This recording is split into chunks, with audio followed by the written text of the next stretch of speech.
All right, my friends, let's go over very quickly the last 2 weeks of class prior to jumping into the Magic Mountain, our second lecture on it. Note that today and Wednesday we have lecture.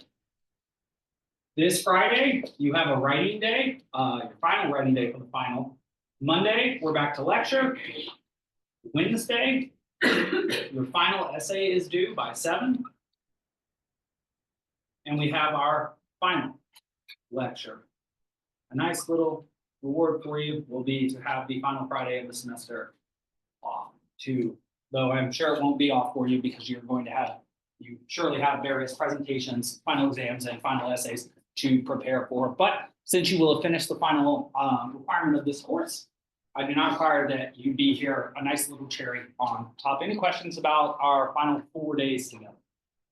Okay, we have 2 more books to talk about. We're going to finish the Magic Mountain, I think, on Wednesday, and then we'll have a day to talk about Virginia Woolf's Mrs. Dalloway, and then a little bit of time to talk about Mrs. Dalloway and conclude the course on Wednesday when we talk a little bit about what is a masterpiece, what is modernism, and what is metempsychosis as a concept at the end now rather than at the beginning of this course and at the end of all of our works of literature rather than simply at the end of each discrete work of literature. Last time we spoke, we ended with the brief synopsis of the Magic Mountain, keeping in mind always what is magical about this very realist place that is set at a sanatorium, which is a live-in hospital at which tuberculosis is treated. In fact, tuberculosis seems to be treated at the expense of all other illnesses, so much so that one reads at the end of chapter 4 that once a woman had an ear infection of some sort, an ear pain for over a week, goes to get checked out or checked up on by Director Barron, and he examines her ear and then lets her know, well, I can tell you for certain that this is not tuberculosis. You do not have tuberculosis of the ear. Obviously, it afflicts the lungs, not the ear, different organs, and that was a pretty good joke indicating the specialist nature of this sanatorium and perhaps also indicating the seriousness of this condition, tuberculosis, which is something that you, to this very day, have to have the term for it. It is something you need to be inoculated against in order to enroll in a state university like LSU. You may remember having to go get your vaccinations for tuberculosis and making sure that you were current. This story is the story of an ordinary or mediocre young man. Keep in mind the different connotations of those 2 words and how either could be used to translate the German word from which it comes. So he's either ordinary or mediocre, very different from Stephen Dedalus, perhaps a little bit more similar to Leopold Bloom, but Bloom and Stephen are, I would say, extraordinary in their own ways. Hans Castorp has something like an extraordinary fate, but is he an extraordinary character? We have our doubts. In any case, he first visits his cousin Joachim Siemsen for 3 weeks and ends up staying for 7 total years, which we will have witnessed having finished our first 4 chapters and moving into our 5th. First 4 of 7 chapters, which themselves take up something like a 5th of the book, or perhaps even 2/7 of the book.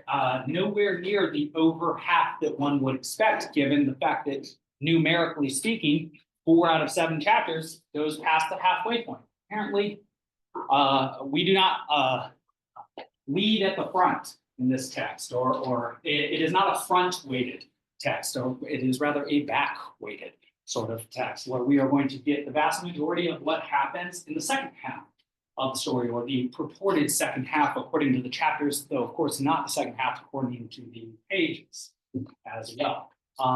So it's something interesting about our interpretive measures. In the same way that, say, you might be through 2/3 of a semester, but you've only done half of the work for a course. You think, well, in terms of how far I've gotten, my measure for time is not the same as my measure for accomplishment, and that can sometimes sort of mess you up, right? You're like, well, time just passes, but sometimes these assignments they need to be done. And so what causes progress in these differing domains differs, right? And that's something I think, especially as you become an adult, you realize. There are fewer people in the background helping to get the things done that you must do as you move into your maturity. And more, it is you that will be doing everything that happens in your lives. In any case, while at the sanatorium, the soon-to-be engineer Hans Castorp who has recently finished his internship and will be joining a firm when he goes back down, supposedly speaking, probably not after 7 years. Hans has the chance to study several different fields of thought, the sorts of fields of thought that with his very practical military-driven education, my engineer who's going to build ships and has the book Ocean Steamships with him, that he has not been influenced or really affected by some of the more, what we call the nobler liberal arts. He hasn't studied music. He hasn't studied physiology and anatomy and the body. He has not studied literature and philosophy as well. And so he has sort of moved forward in his life with a certain blindness, accepting things as they come and not asking some of the bigger questions about, say, his nation, his political structure, religion, and even his place in the world. He is very, very different from, say, a Hamlet or a Stephen, where Stephen seems to be handcuffed or arrested by his thinking and seems to think himself in circles, whereas Hans Castorp seems happy to just sort of sit and chill, to hang out and drink his beer, smoke his Maria Mancini's, probably Maria Mancini's, and just relax. He has sort of a Mardi Gras feel to him, as it were. In any case, he does have the opportunity to expand himself and to give him something more of a liberal education during his course of illness at the Berghof. He develops a love interest, as we talked about, with a Russian woman from the good Russian table named Claudia Shosha, though she has a French last name. She is herself Russian.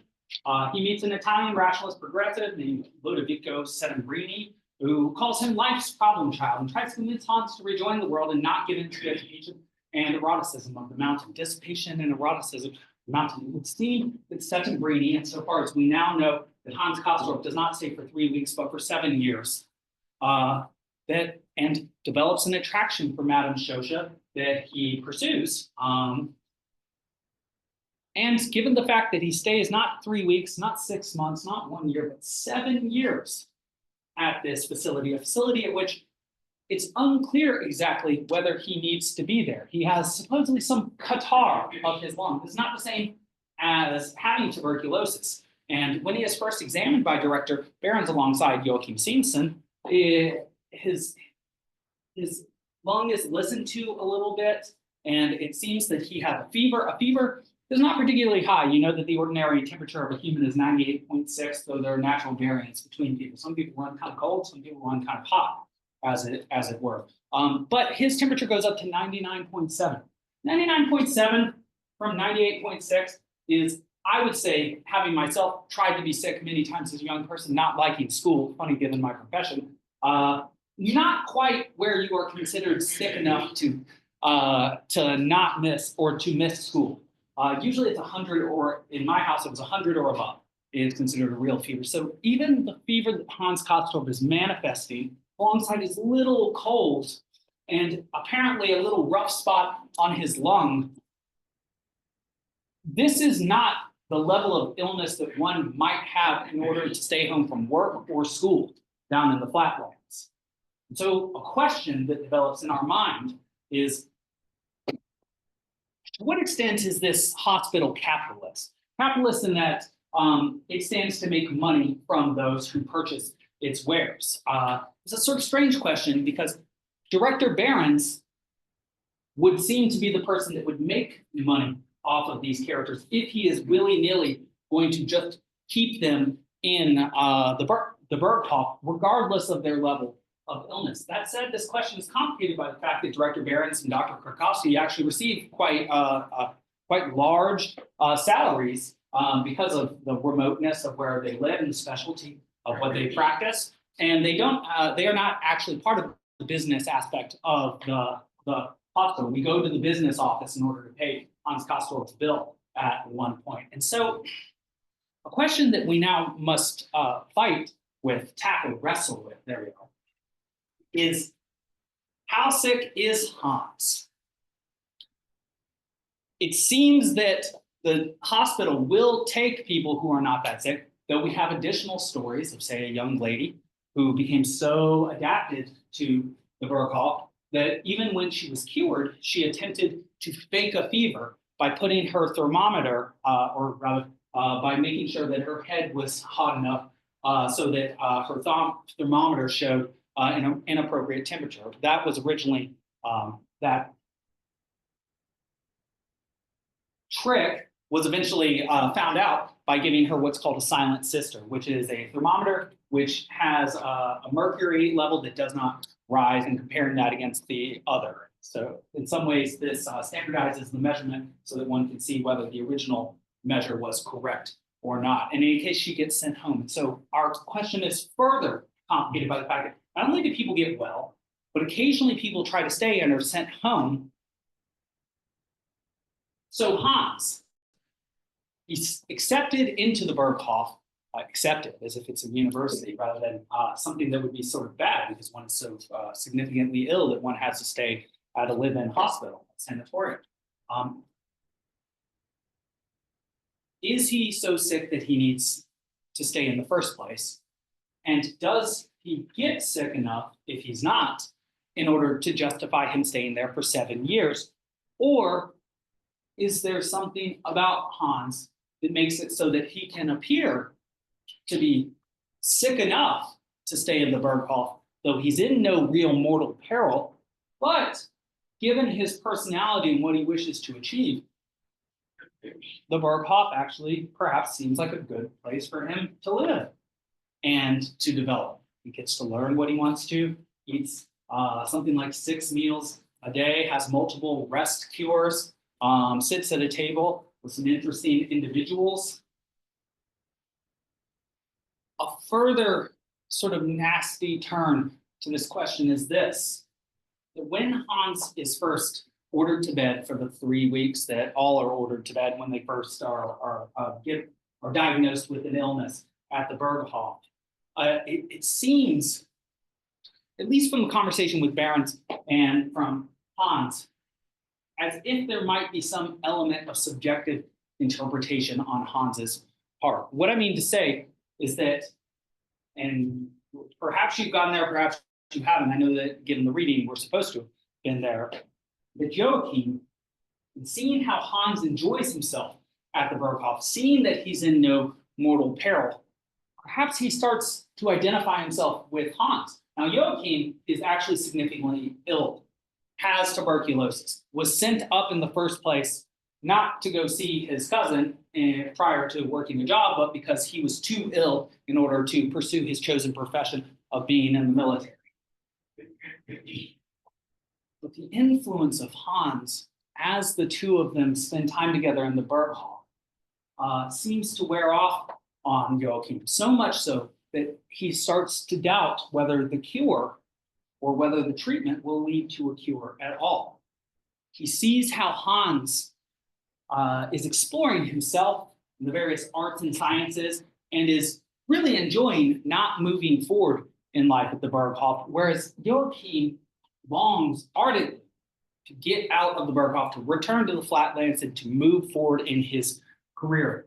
That said, because Hans occupies this limbic space, the space between sickness and wellness, that allows him to be ambiguously interpreted as partially one and partially the other, so much so that he gets to stay at the Berghof as a sick person, but he never really gets so sick that one worries for his life. He never indulges in any sort of surgical procedures. They're either like half-lung plug, all sorts of terrible procedures that we get slight insight into from when we run into Behrens and he's, say, walking around in a smock covered in blood from having opened up one's insides. That said, Joachim eventually chooses to leave.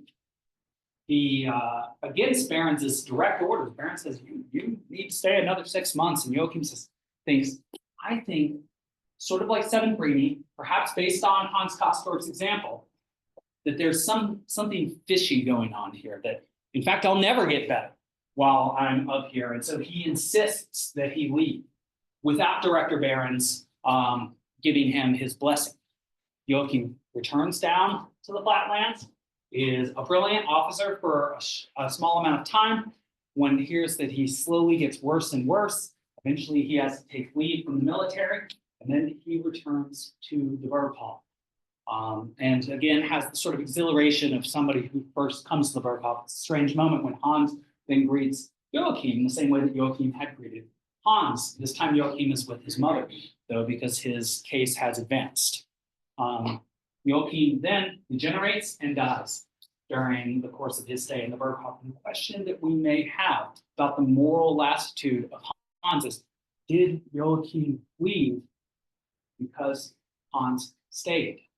Had Hans Castorp never come to visit his cousin,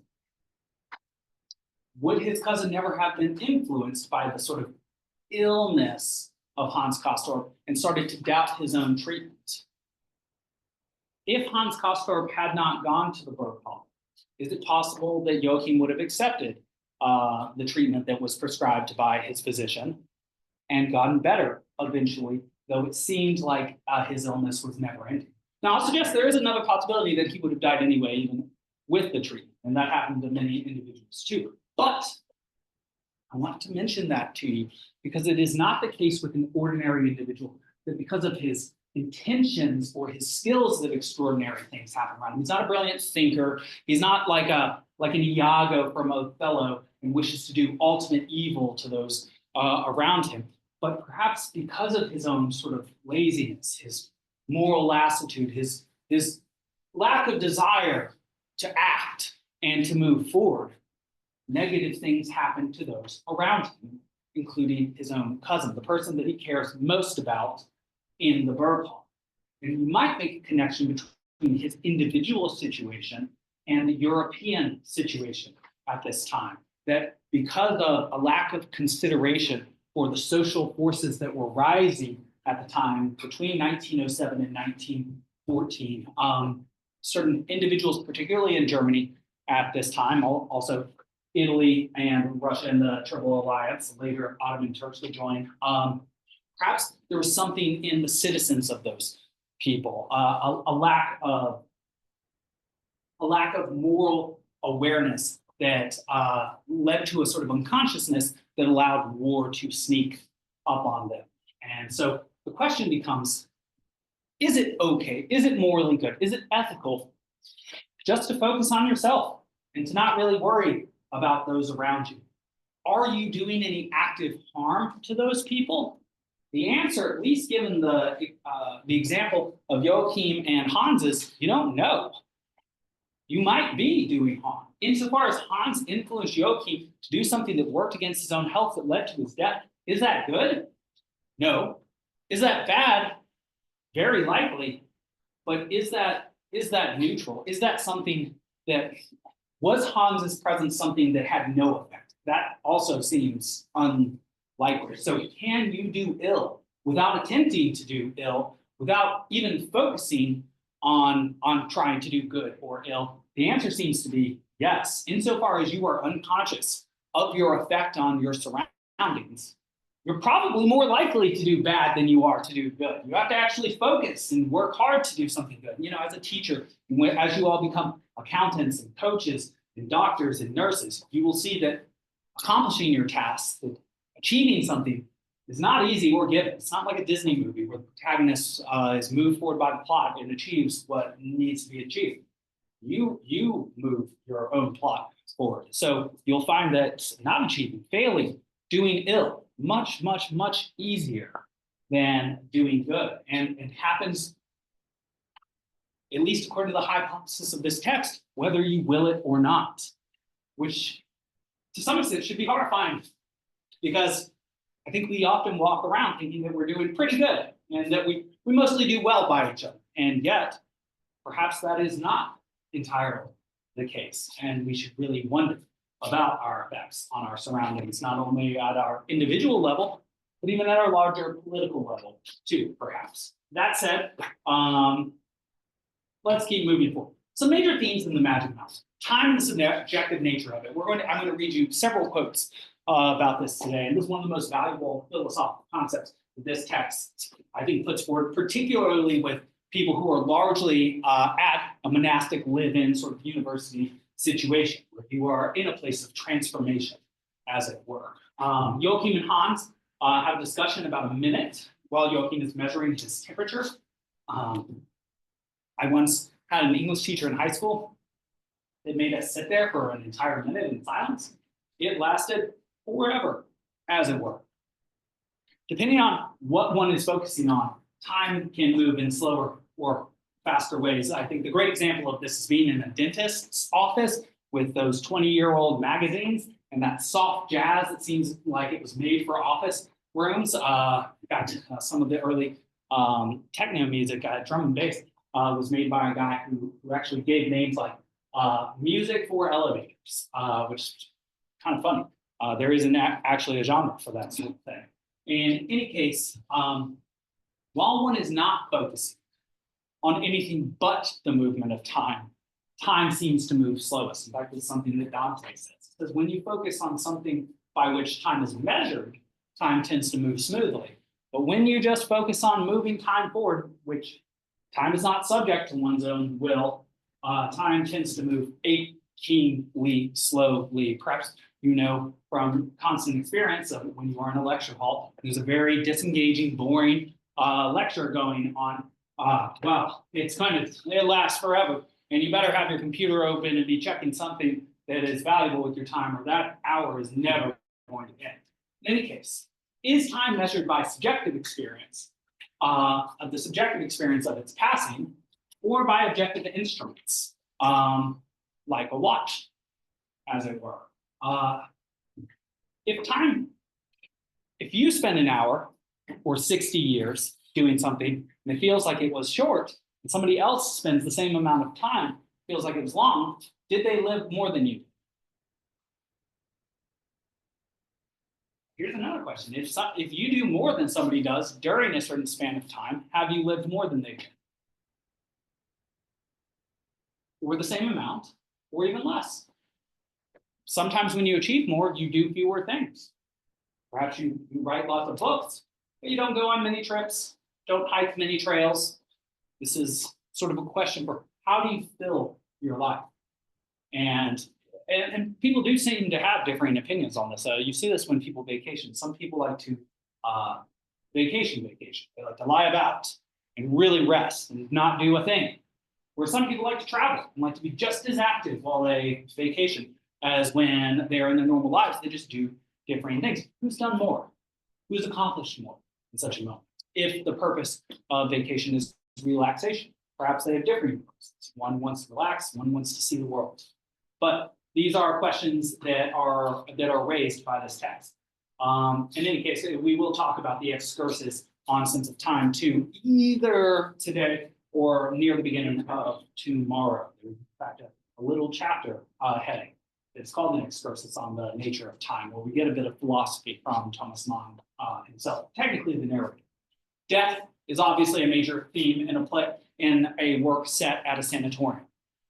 Sanatorium, you probably know the great quote that gives ASICS its name. You know there's an abbreviation, anima sano in corpore sano. Write that for you.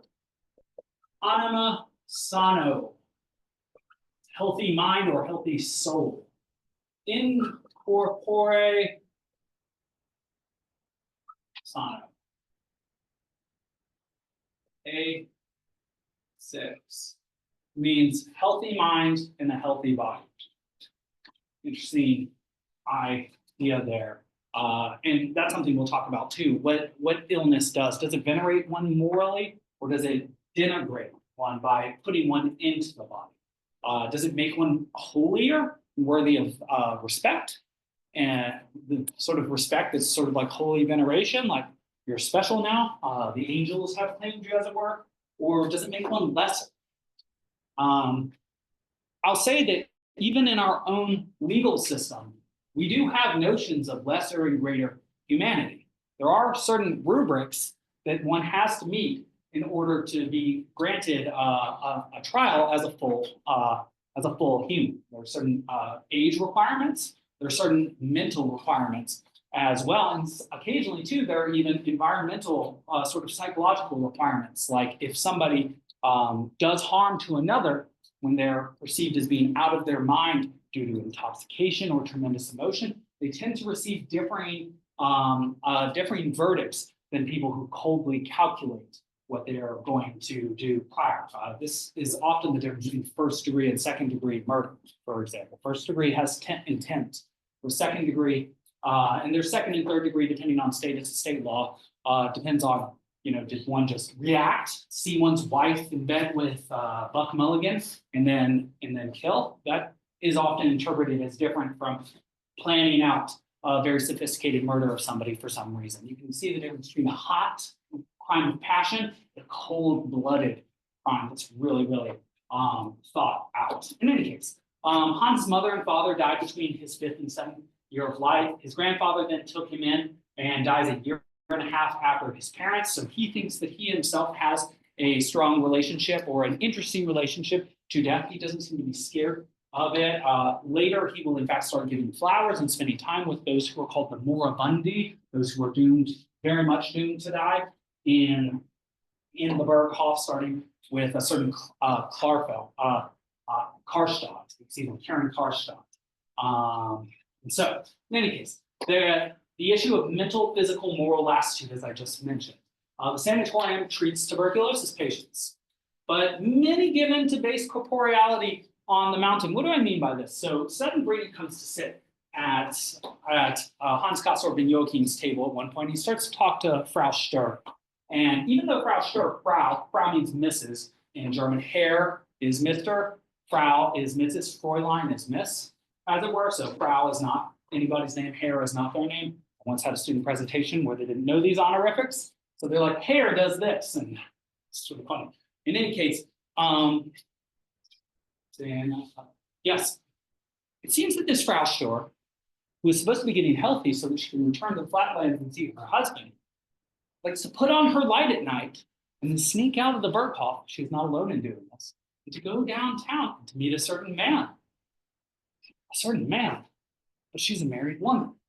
She is not the only individual that does this sort of thing. Of course, Madame Shosha will start a physical relationship with Hans Castorp, though she's married, and then she will return to the tuberculosis sanatorium yet again with another man in tow with whom she is romantically involved, who is not her husband. And so part of the lassitude of this area is that, or this Berghof, is it seems to be a place that is absolute from time, that is sectioned off from time, but also purpose. Nothing is happening there. Time does not seem to pass with the snow on the ground in the summer, fall, winter, and spring. Many of the people there are doomed to die. So what are you going to spend your time there doing? Seems sort of weird to try and develop yourself, develop some training, some skill for what? Where are you going to go work? What is the use of the skill? Once you know that your final hour is upon you, what do you spend your time doing? It seems that many of the characters in this text, they give in to frivolity. They just start sort of making jokes, and also give in to a base eroticism. They start relationships with each other that are not meant to go anywhere, that are not meant to enlighten themselves, not meant to make each other better, but just to indulge in each other's sick physical bodies for some sort of pleasure, as it were. And so this is what Settembini does not wish Hans Castorp to end up indulging in, and why he first counsels him, leave this place. It's not a good place for young people.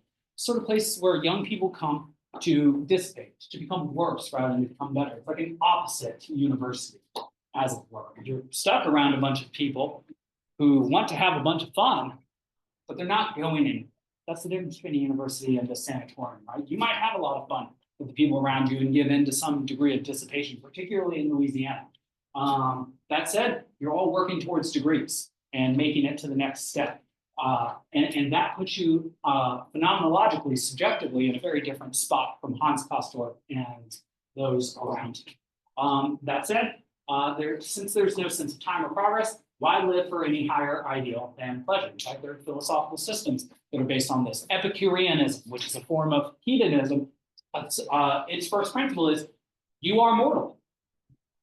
There is no immortality. All you get is this one life. If all you get is this one life, what is the best thing you can aim for? Now, some people say a moral good, some people say justice, some people say beauty, some people say truth. not the Epicureans. The Epicureans say pleasure, hedonism, hedone, from the Greek means pleasure. And so what higher thing, what better thing than to live for pleasure? Pleasure seemed to be among the best things in life. Eating some chocolate, kissing someone one is romantically involved in, hugging an animal that you love. These are moments that give one tremendous pleasure, perhaps even satisfaction. And well, is there a higher ideal to live for? Does one require a vision of immortality or the afterlife in order to pursue one of these higher ideals? And are these ideals under threat in this very modernist tubercular situation? Is the tuberculosis sanatorium supposed to itself represent early 20th century, which is a sort of modernist place? Many of the intellectuals and political elites no longer believers in their respective faiths, but have become secular based on many 19th century progressions in science, given Darwinism and the coming of theories of evolution, but also philosophy, certain ideals of how to organize political behavior and political or individuals within political units. Can the philosophy which governs one's life lead to good or ill? If, say, there is a preponderance of hedonists in the world, are things going to start going wrong in a way that if there were a preponderance of people that lived for, say, justice or truth, things might go better? Part of the response to such a question might involve the outbreak of World War I. Were there enough individuals unconscious and pursuing sort of personalist, narcissistic, pleasurable aims, so many people so unconscious of what was happening around them that atrocity was allowed to happen?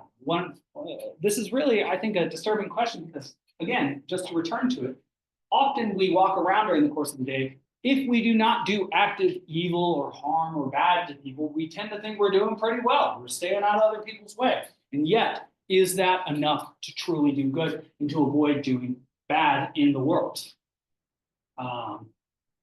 Very much an open question. And then, of course, Germany and its relationship to Britain and Russia. Hans is studying ocean steamships, competing with Britain for naval dominance, what Germany is doing at this time, and they'll soon be at war with each other. And Joachim is studying Russian grammar because of a potential alliance with the Russians, though they do fight in World War I. And so there is a social political situation that is evolving between these mammoth powers that each want to be hegemon. Britain, Germany, they want to compete on the ocean. They have to compete on the ocean because Britain is an island. And so somebody's going to have to cross the English Channel in order to invade somebody, as it were. And then also, of course, Joachim, who wishes to be a soldier, is learning Russian in case he has to work with or against Russian units. This is something that's still done today. If you want to win a Fulbright, for example, you want to say that you're studying Chinese, Russian, or Arabic for obvious reasons. These are the areas of the world where the U.S. has its largest interest and its biggest competitors.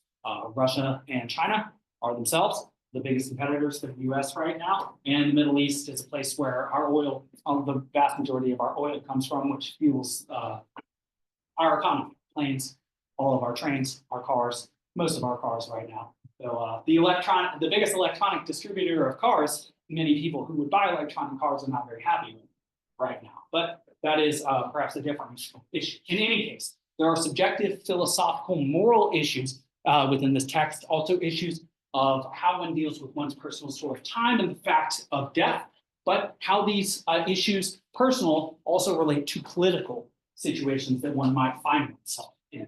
In any case, just to transition a little bit here, there are two major English translations of the Magic Mountain, and I hope that you picked the right one. If I look here at the John E. Woods translation, we get to a stately 706 pages or so. Still a pretty long read. In fact, this is called one of the best long reads of the 20th century, this text. I think over 500 pages or so you can call a text a long read.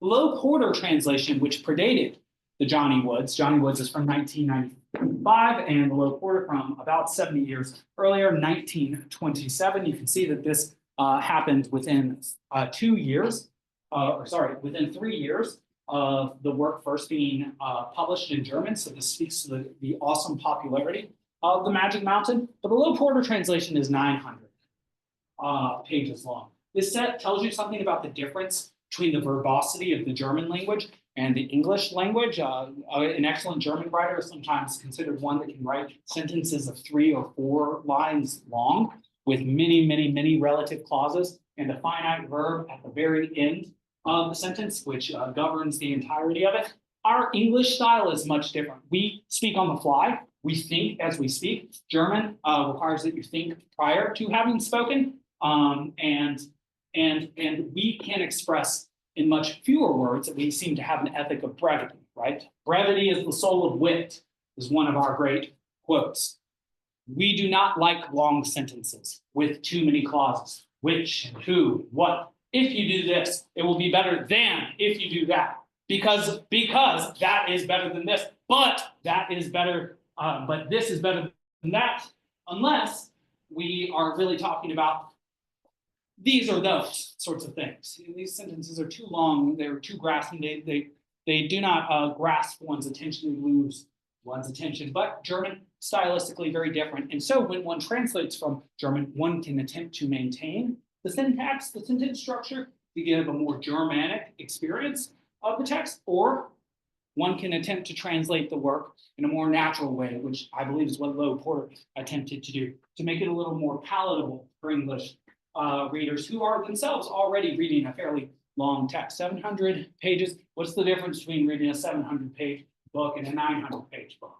Just how many centimeters one raises their eyebrow when you tell them the length of the book you're reading. What is the experience, the time? Does the time that it takes to read 700 pages remarkably differ from the time that it takes to read 900 pages? One wonders about this. In any case, these are differing reading experiences. One has longer and more leisurely sentences. The other is more compact. And a question you might ask yourself, particularly if you find that you love this text, and this is a sort of text that, unlike Ulysses, almost nobody likes Ulysses in the beginning. Many advanced, excellent readers who consider themselves highly literary do not like Ulysses. It's a tough book. But there is a huge cult following of people who love the Magic Mountain. And if you find yourself loving, indulging, like Hans Castorp in the Berghof, and just enjoy being there and love the narrator and his turn of phrase, like Settembini and Leo Nafta, and eventually Mynheer Peppercorn, or Peepercorn, excuse me, you may find that you want to spend more time around these individuals, like people who watch television shows that go on for many seasons. Do you like just the simple drama, or is this a world that you want to be a part of? There's a question that we now have to ask with various directors who indulge in world building. In fact, that the creator of The White Lotus, whose name is just jumped out of my head, Mike something. I can't believe I'm forgetting the end of it. He was once a Survivor cast member too.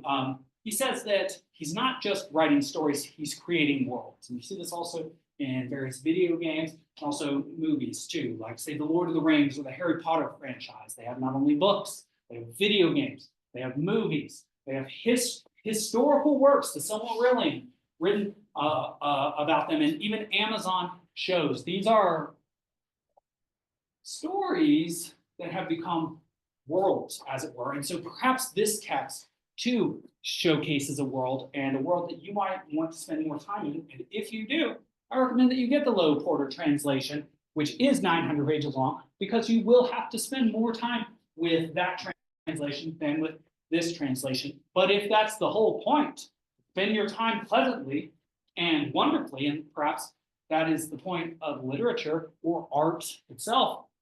Is it supposed to edify you, make you better? Or is it just supposed to entertain you and pass some time?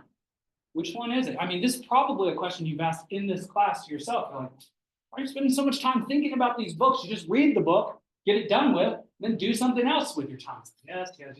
I understand. And you just watch the movie and you watch the TV shows and you listen to the music and you don't ask any questions about them because it's just the subjective experience of having it wash over you that makes it all that it is. Thought, this is totally unnecessary to aesthetic experience. Perhaps not, depending on the person that you are and the intellectual weight of that which you're indulging. Of course, certain pieces of gold require more digging to access them.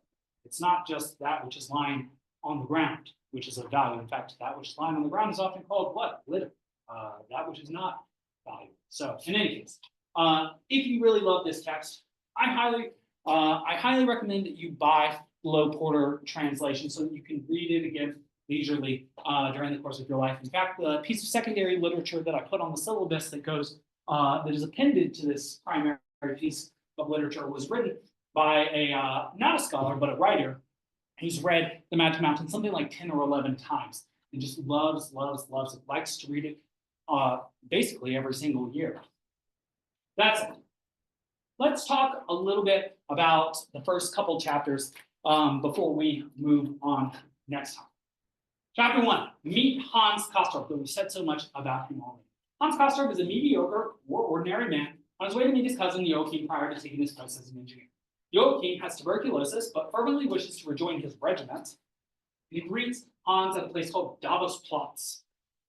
Hans cannot get over the strangeness of this new environment. He's a young bourgeois individual just up from his internship and past his schooling, very similar to those in this room right now, has had a life that perhaps you've had a very bizarre and interesting life, but perhaps you've had a very normal sort of life and not lived at a sanatorium for a significant amount of time.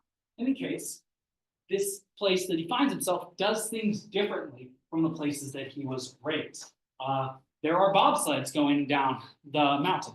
That itself is not odd, but what are they carrying? They're carrying corpses. When Joachim tells this to Hans Castorp, matter of fact, Hans Castorp, who, though he has a strange relationship to death, given his parents and his grandfather, has not seen a lot of dead people, especially during the course of his day in cities. We have special places for seeing dead people: morgues, funeral homes, churches. These are generally the places that we allow them to be seen. But on the street, in the university, absolutely not. It's shocking. In fact, when there are deaths on the street, of which I sadly have seen a couple of them, motorcycles. Saw a motorcycle blow up in California, which happens not infrequently, sadly speaking. The bodies are covered very, very, very quickly, and often there's a perimeter put around them so that people cannot see them and start to, well, how would you react if you saw a dead body on the ground? You'd probably freak out. And so we tend to keep people in their normal lives. We do a lot to keep your emotions in check. We have certain ways of, oh, excuse me, I didn't mean to bump into you, or, oh, no, you can drive first there, and oh, ha, ha, ha, we smile at each other. Oh, you gave me $1 too much. Let me give this back. We have all these conventions that keep emotions restrained. Here, however, we see something that is very arousing of emotion to somebody who has just come from the city. The presence of dead bodies being sort of seemingly, in a funny way, sent down the mountain.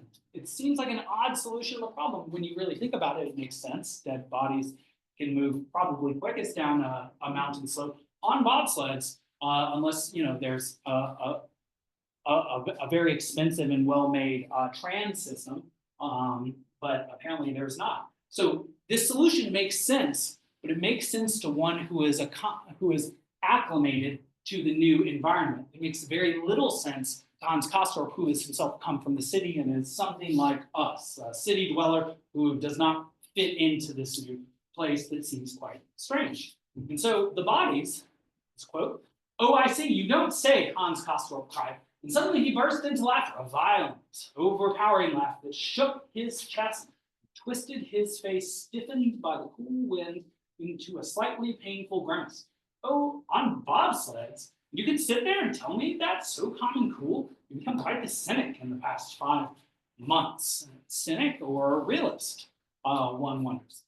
His new room, 34, Hans, was just occupied by an American woman who died the day before he arrived. He's told that actually they use various cleaning agents that ensure that his room is perfectly clean. Now, though, what makes the room sort of feel unsanitary or unclean is not the fact that there was a person there the day before. Many people stayed in hotels, for example, and have to realize the same fact. Probably somebody died there. And one wonders, does this leave sort of a moral miasma in a room? Would one be comfortable staying in a room where somebody had just died, even if it were cleaned extremely thoroughly? I think many people would still feel a little uncomfortable, even though there might not be a physical reason for that. In any case, he also hears the rasping cough of the Austrian horseman, such a bad cough apparently that he thinks no other cough he had ever heard really sounded like one. I don't know if you have a grandfather who smoked all his life, but like, it's like, where you can hear things coming up and you just think, oh, God, do you need to spit? Maybe you should go do that. But he sees dead bodies going down in bobsleds. He hears his cousin cavalierly describing, he hears this Austrian horseman coughing, and apparently his neighbors are up to all sorts of salacious things at night. They are from the bad Russian table, and he can hear signs of amorous delight, very like the dorms one imagines. And this catches him off guard. During the course of his normal life, he does not live in a place where he can hear people copulating next to him. He does not hear obvious signs of sickness leading to death, and he does not see dead bodies in front of him. This place is strange, and yet it will become his new home. And so something is being said about this text, about how a person acclimates to a new way of living. And it seems to even suggest that as weird as it can be, you can acclimate to very strange ways of life. There was once a Far Side about this, where they had like 4 people in a cubicle, and there was a manager with a coffee cup. And he said, once you get them into the first box, you can get them to agree to anything. And so, the notion is, who would ever work in a cubicle? And then you have 2 people to a cubicle, and then perhaps even 4 at some point. And so, in any case, Hans then has a dream at the end of his first full day at the Berghof. And remember that this text is written in the wake of the beginning of psychoanalysis. And psychoanalysis is a form of psychology that takes people's personal narratives seriously, their death instincts as well as their life instincts, their desire to reproduce as well as to prevent themselves from dying, but also takes dreams particularly seriously. In fact, Sigmund Freud very famously has a work called The Interpretation of Dreams. And so when Thomas Mann gives us a dream, we know, we can be certain, or at least very confident, that given the fact that psychoanalysis was a major influence during the course of his writing, that he is writing these dreams not for them to be meaningless, rather to be meaningful. And so Hans's dream is what we'll conclude with today. Tell me if you don't see what is foreshadowed clearly in this dream. But as soon as he was asleep, he began to dream and kept on dreaming almost nonstop until morning. Most of the time, he saw Joachim Simpson in a strangely contorted position, riding down a steep slope on a bobsled. What sorts of people ride on bobsleds down the slope at the Berghof? Dead people, like the Sixth Sense. See dead people, they are dead people. In any case, riding down a steep slope on a bobsled, he was as phosphorescently pale as Dr. Castorp, like a spirit or a ghost. And up front, say the Austrian horseman, or saw the Austrian horseman steering, the Austrian horseman who was also soon to die because of this terrible cough. Although the face was very vague, very like a dream, right? Where you know who someone is, but can't describe their face. Like that of someone you've only heard cough. It really doesn't matter to us up here, the contorted Joachim said. Now it was he and not the horseman who was coughing in that ghastly, slimy way. This made Hans Castorp weep. But what is this dream saying, Hans Castorp, about Joachim and what will happen to him in the near future? He's not going to make it. He's going to die. We learn that on the 17th page, the 706 page long book. Well, we will talk more about this next time.